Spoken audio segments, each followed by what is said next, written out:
Hello guys, welcome back. Finally getting around to my review of Five Nights at Freddy's The Freddy Files. I really like this book. This is going to be perfect if you're new or if you want to explain Five Nights at Freddy's to people. Overprotective parents might take one look at some of the lore, of course, and never let children play it again. But it's pretty cool. It has maps so that if you don't know the map, it has the map. I mean, yeah, the map comes up in game, but it shows you like that's the one for the how they go. And I can never remember who goes where. I mean, like I know which hall they're both gonna be on. They're gonna be in, but you guys know I play every night like it's like Fifth Night or Nightmare Night. But it's still nice to have the patterns if you'd want to go back to that old school way of like watching them come towards you, like which is how we all start playing until we're just gonna do what we do. Um, there's also it tells you like how long the hours might last, stuff like that, like in the original game. Um, a lot of tips in here, and it goes through like all the animatronics as you go through all the games. It does go from the first one all the way through the sister location. FNAF World is not in here. I was surprised. FNAF World, I guess Scott would like us all to forget he made that. Because I get, or unless he's making a book for that, but FNAF World's not in here. Um, this does talk about fan theories, and they're smart enough not to approve or deny them. Scott did some stuff that I'm sure he did it to start fights that Funtime Foxy is referred to as both he and she, I think even in the same sentence. And I had to read it like twice to make sure I was reading it, and I'm like, well, it could be like just a mistake. And I'm like, no, Scott doesn't make mistakes, especially when he sees people fighting over animatronics. Kind of reminds me of the cartoon of these two guys fighting over whether Funtime Freddy is a boy or a girl. And Scott Cawthon magically appears and says, well, unless you want to date him, what do you care? And I kind of cleaned that up, but you know what I mean. Like, unless you want to date them or you think you can start a breeding facility with animatronics, and that's not how you get more animatronics, what does it matter if they're a boy or a girl? They're actually neither, being machines. Though in the US it would probably, even though we call like Freddy and Bonnie him and we give them male personalities, technically all machines are usually seen as female. Interesting.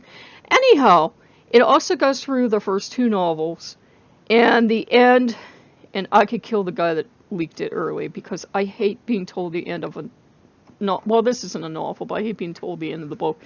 The end does tell you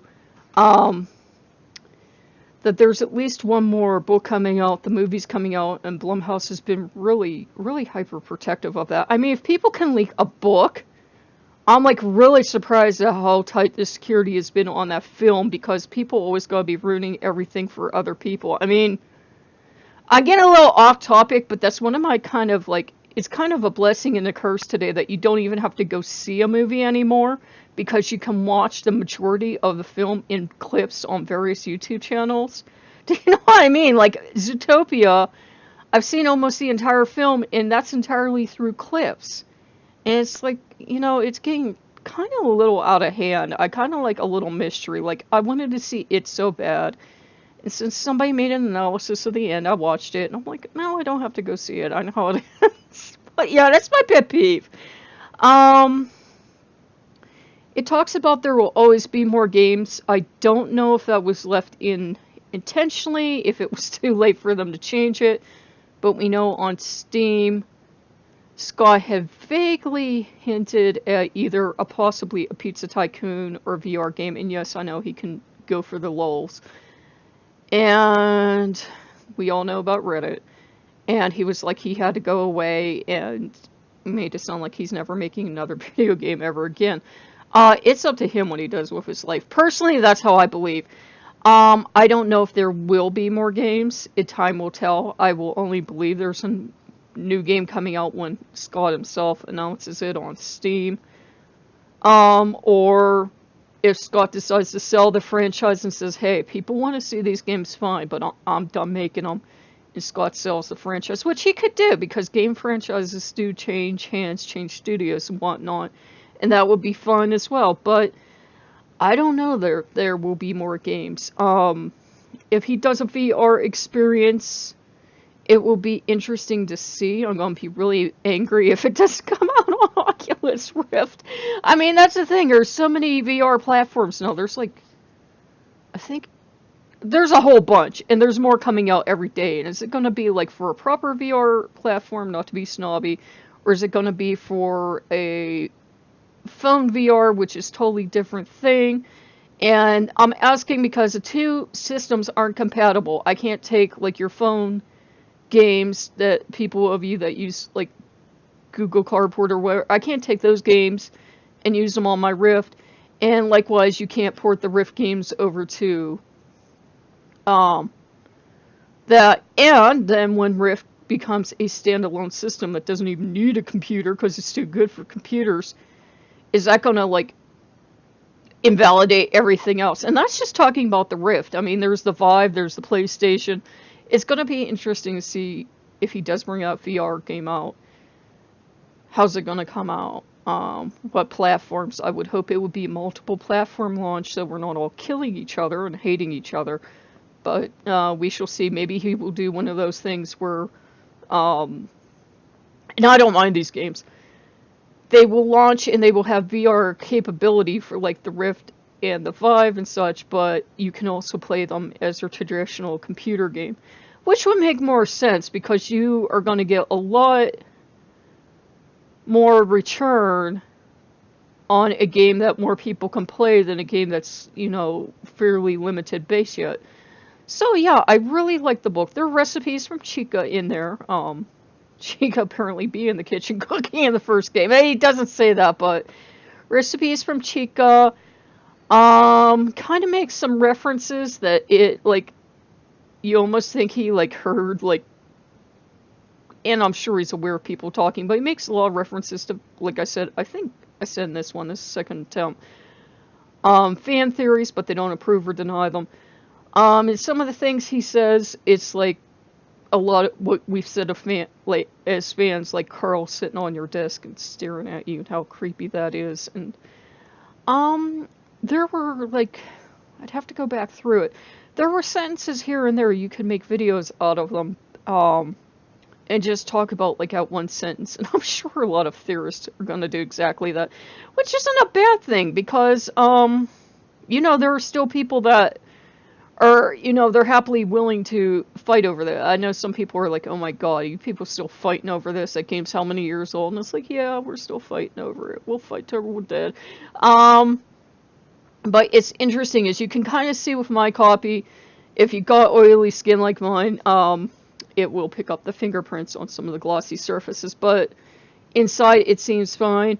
I'm just telling you that because it's like, I hate it when I get something with like a real pretty cover and I like mess it up forever. But it also has stuff like, like I said, the recipes. Let me get my hand out of the way and let me get over to the actual recipe. Ta-da! And it's interesting. I think like Bonnie is referred to as both bluish purple, and then he's referred to as blue in one game and purple in another. So it's kind of interesting that that happens, because that's another thing people argue about. I mean, and the poster I have is an official poster. There's no way that rabbit is any color other than purple. And in the mask I have, that's an official mask. That rabbit is purple. Maybe you could see some blue in there, but I'm going to debate that till the day I die. The plushies are purple. I'm not going to get into a Bonnie argument with so many people. But then he's described as blue in the one novel, and it's like, there's no way that... I understand with the lighting, he could have been blue all along. I admit that, and we could have seen him as purple. But it's just weird. And he goes into stuff like on the purple guy and that. And who is the purple guy? Is the purple guy who we think he is? What does sister location ending change? He does talk about sister location ending. Talks about the 2 novels that are out thus far. So it's a really interesting book. It'll be most useful for fans that are just coming into FNAF. For people like me, for YouTubers, or for people that love the game series, it's going to be nice to have on your desk as a reference. The only caveat I have with this book, and this is as a person that uses books a ton and reads every day, I don't know how, yeah, I just dropped a bookmark.